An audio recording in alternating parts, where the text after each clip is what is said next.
I have no conflict of interest. Our patient is 47 years old, male, a smoker, 20 years, hypertensive, 8 years, I'm not diabetic. He presented to primary PCI Tubal Center on 2019 and done an LAD DS stent in the mid segment, prescribed in medical treatment. Post PCI 6 months, he had medical advice due to atypical chest pain related to exertion. He was advised then to do a diagnostic coronary angiography. Then this is his angio.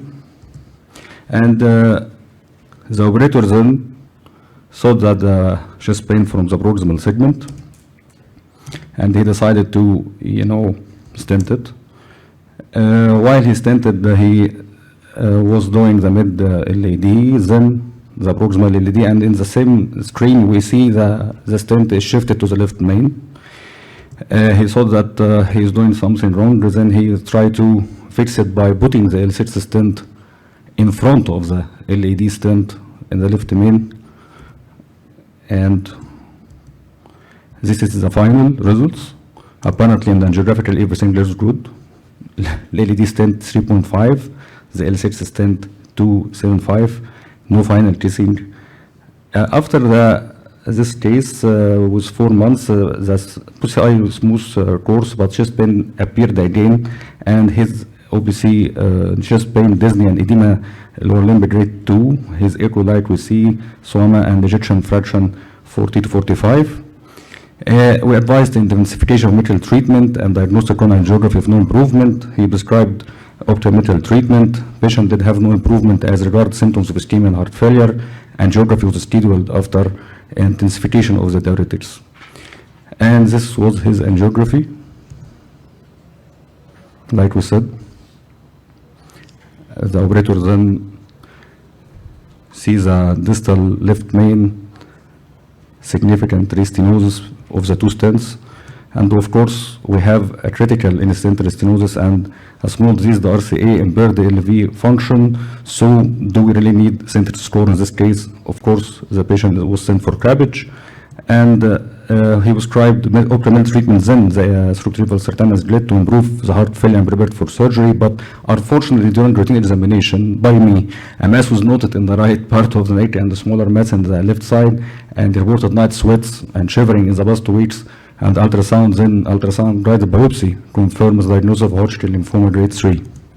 So the dilemma was here: the CABG deferred by the surgeon due to the malignancy and the poor general condition until Hodgkin cured, and the hematologist refused to start chemotherapy due to poor ejection fraction and the critical ischemia. So fortunately, patient failure symptoms improved with chemical treatment, but 1 month later, the coronary angio and the intensive medical treatment and thorough discussion with the surgeon, hematologist, patient, and relatives, high-risk PCI was offered to the patient.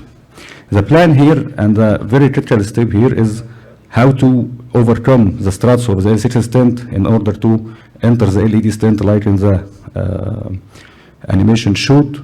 The wire has to pass the L6 stent in order to enter the LED stent. And mandatory kissing in the first to avoid closure of any artery by the ballooning of the other. And IVUS, of course, should be present. And if it is left main stenting, provisional or a tap technique.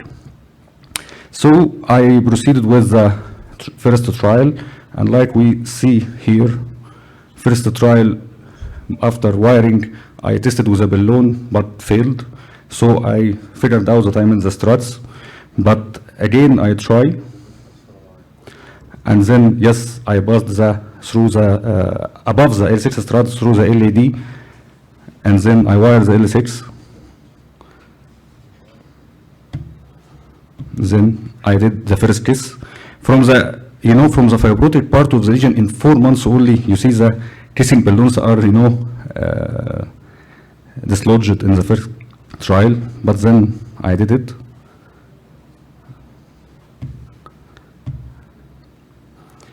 And a marvelous improvement in the flow. By the way, the patient was about to arrest in this maneuver.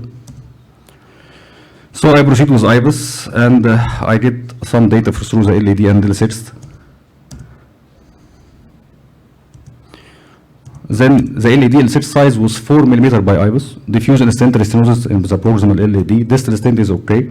This is a non-significant LED lesion, so I proceed with the LED left main stenting, and I rewire.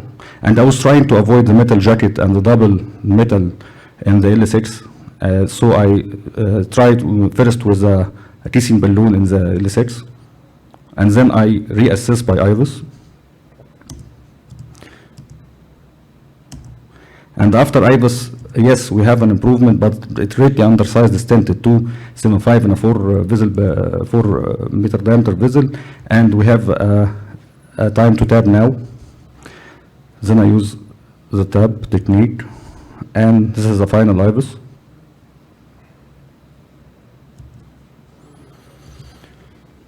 See my final result. This was 6 years ago, and the patient is doing well till now.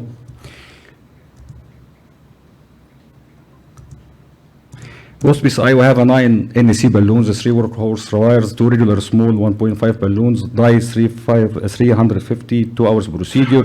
Patient hemodynamics were excellent after the first placing, like I said.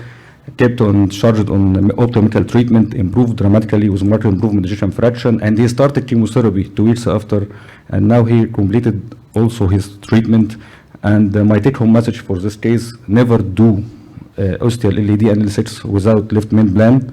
Better to do a left main with IVUS, and the iatrogenic complications are almost fatal.